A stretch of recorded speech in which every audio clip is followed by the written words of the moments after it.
Hi friends, it's Sarah from Ruffles and Rainboots.com, and we're going to make the easiest, sweetest little earrings because I tripped over this Model Magic on the floor of my craft room. This is a true story. I have these Model Magic air dry clay for kids. It's light and it's perfect for this. So you're going to need some earring hardware. I'm using jump rings, some beads, head pins, if you need them, jump rings, and then earring bails.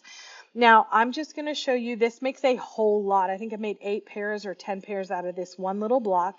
And what I did is everything size you make, you're going to make it exactly the same into 2 pieces. So every earring is going to have its matching ball on the side, right? So just make sure that you do that and you're fine.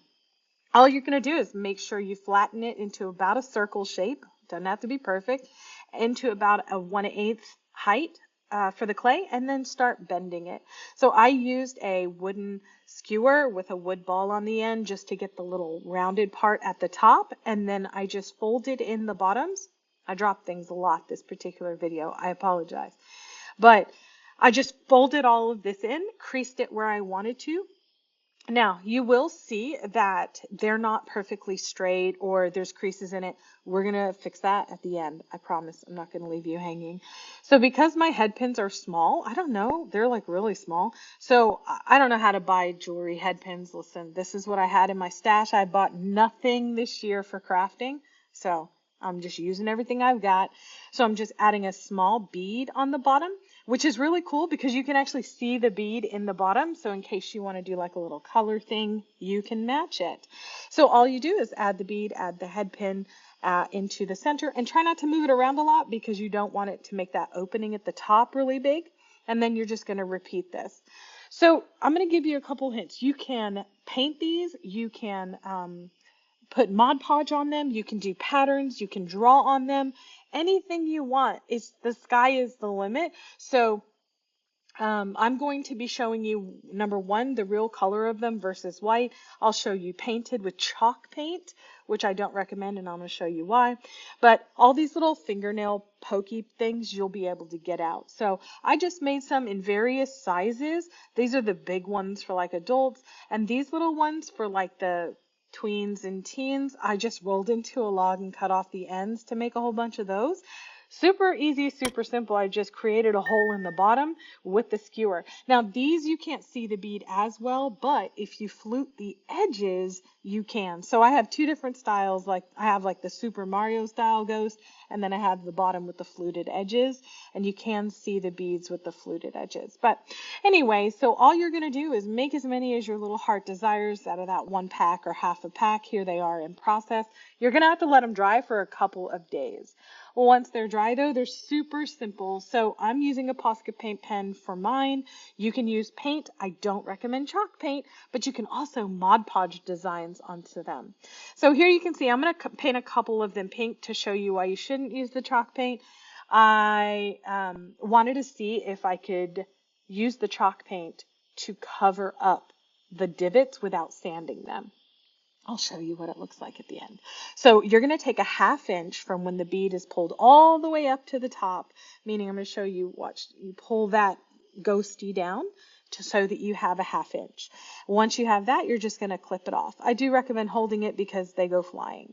Then you're going to take a pair of needle nose pliers, or if you have one of those hooky loopy things, which are really cool, but I don't even know the name of, in order to search them, because I don't make a lot of jewelry like this that requires me making these types of things.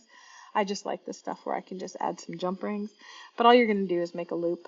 Let me show you up close. It is not difficult. I just made sure the bottom of my loop was at the top of the ghost. Does that make sense? There you go. I repeated this for all of them. Again, the 1/2 inch rule worked for the big ones and the little ones and the medium sized ones. So you can add jump rings here if you want a little bit more dangle, but I told you I dropped a lot of stuff, but I like these little hooks, especially for anything the teens are going to be using, because all you have to do, it keeps the height down, and all you have to do is just slip them onto the hoop, close them up, and then you're done with that earring, right? No reason for jump rings, nothing getting caught. And then that also is a great thing because you can just hold it in place wherever the earring will be when it's in the ear, and find the front to add some eyeballs. Start small with ovals to make sure that you don't, I don't ever get them right the first time. That's pretty close, but you can see I had to dot this one to get it right. But that's it. Now, this is the part that I think is a real lesson. I would absolutely recommend getting a high grit sanding block or sandpaper and sanding these. I'm just sanding a couple swipes, turning, sanding, turning. You can use the edges to get the little creases. You can take the head pin out. This is going to make a big difference in the end. Again, I'll show you right here. So I just made sure I blew out the little dust from the inside and then brushed anything else off. Now, the one on the left is sanded partway and the one on the right is not. You see how it's really a lot smoother on the left? That's why I recommend sanding it. Okay, so the little bail-free earring, what do you call it, earring hardware. I'm going to show you the other ones with the bails.